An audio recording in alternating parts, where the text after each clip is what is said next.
station for Hong Kong West Canning Station and the High Speed Rail.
Dito tayo.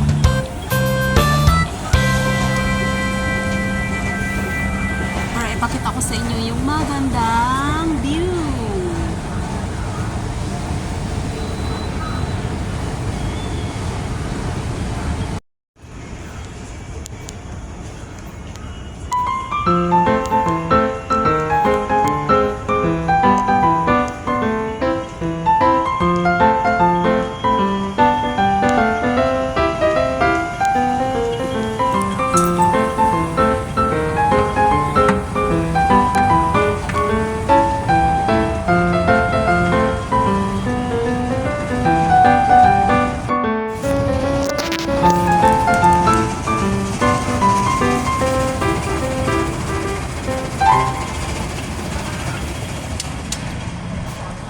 So, dito guys yung Hong Kong West Kowloon Station.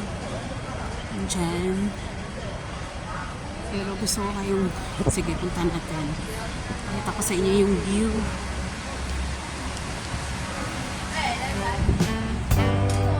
Ayun. Ayan siya.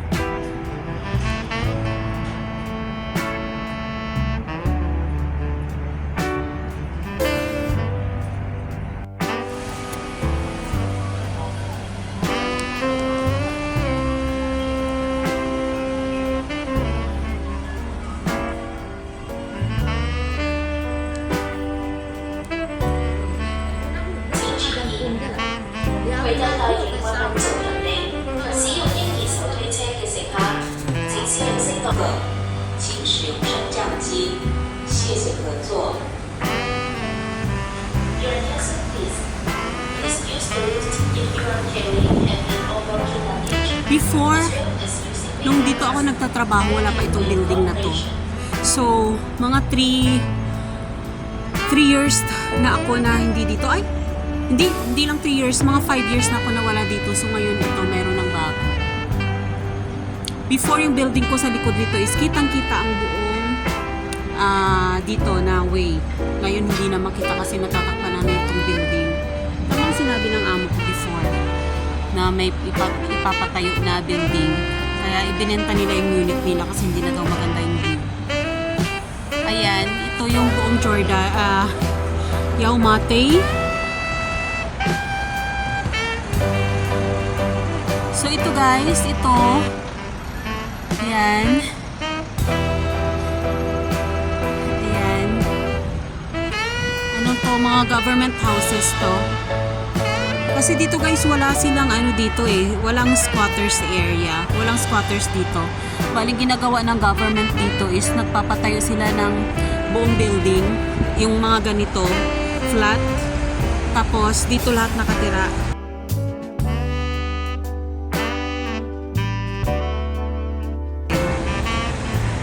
Ayan. Tapos binabayaran lang nila sa government nila hanggat sa matapos nila bayaran maging sa kanila na. So ang ganda ng pamamalakad talaga ng Hong Kong. Kaya wala kang makita talagang kagaya sa atin na yung puro may side na squatters tapos ano ang gulo-gulo. Dito ang ganda kasi pinapatayuan sila ng building, nagpo-provide yung kanilang government. Tapos yung mga matanda dito guys, alam nyo, may mga allowance yan per month. Alam mo kung magkano ang allowance nila? Depende kasi sa edad. Pero sa lola ko kasi, yung lola ko is 82 years old, yung aking alaga, 8,000 monthly. Kaya afford niya talaga magpasahod sa akin. Tapos may business siya, kaya napakaano ng government nila, walang corruption. Ayan na.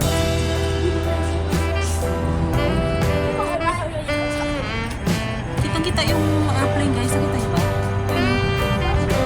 Dalawa magkasalubong.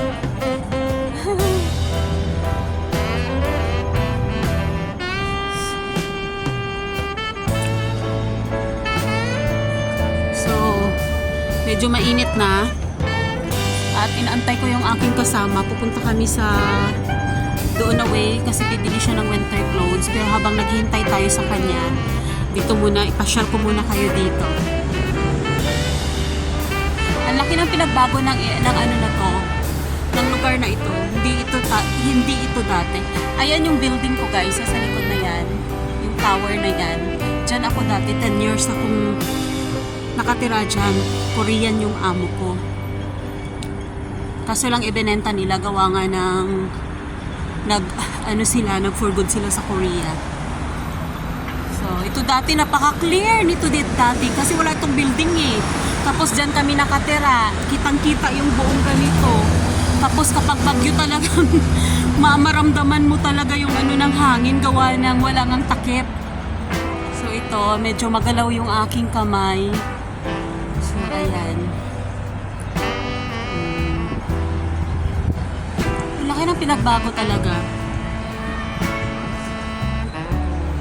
Ang daming kalapati guys, Ayan, Ayan, Ang daming kalapati. Sa baba. Ang daming kalapati.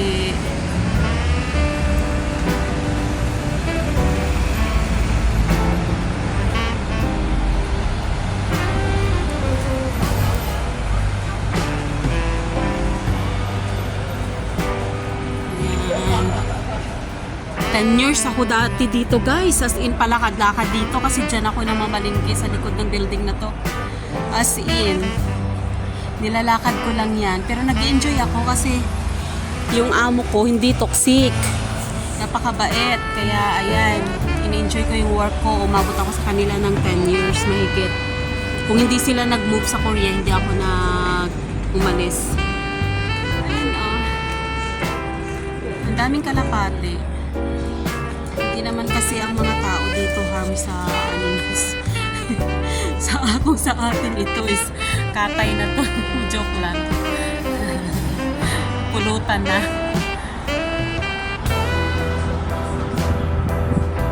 Sila takot sa tao. Wala nag-aalaga. Sila malaya silang nakakalipad.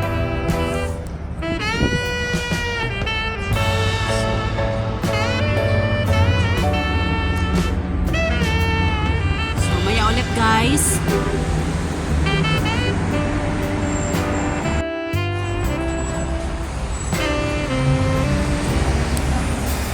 Punta tayo sa Yaumate kasi minit natin yung ating kaibigan na bagong dating dito at gusto niyang bumili ng winter clothes kasi sobrang lamig na, so kawawa, wala siyang, hindi niya alam kung saan siya bibili kasi meron siyang mga nakita daw sa mall na winter clothes pero sobrang mahal. Sabi ko naman sa kanya, huwag ka bumili ng mahal kasi hindi ka naman habang buhay dito sa Hong Kong. Pag uwi mo ng Pilipinas, walang winter sa atin, hindi mo na yan magagamit. Kaya, practical is, bibili tayo ng ukay. Kasi ako ganun din naman eh.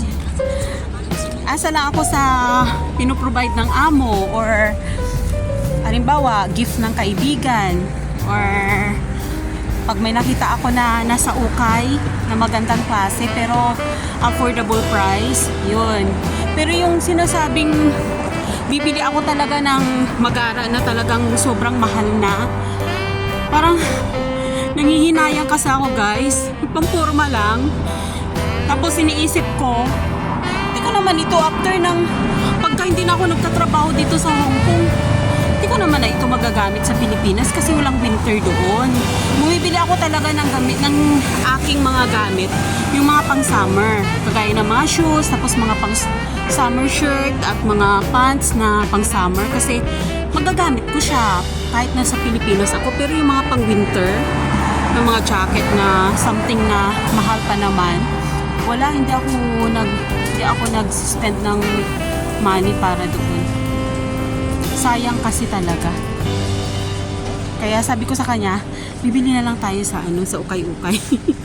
Sa ukay-ukay kasi mas magaganda din naman yung quality. Tapos mamili ka lang ng maganda at may mga bago-bago pa naman. At saka yung ukay dito hindi kagaya ng is yung ukay dito is talagang hindi mo naman mahalata na talagang ukay-ukay na yung kumbaga gamit na. Dito parang mga isang beses lang nila na sinusuot kasi ang mga tao dito guys pagka winter yung mga last year nila na gamit, yung mga last year nila na pang winter, na yun, pagdating ng summer tinatapon na yun nila, tapos pag change na naman ng weather, bibili na naman yan sila ng panibagong winter clothes kasi kumbaga yung mga last year, kumbaga hindi na in yung style ngayon. Sa atin naman, ako naman, it doesn't matter kung in ba siya o basta magiging warm yung katawan ko, komportable ako, at saka hindi ako lalamigin, okay lang yun. So, ayan guys, ang daming nabago dito sa Yaumate.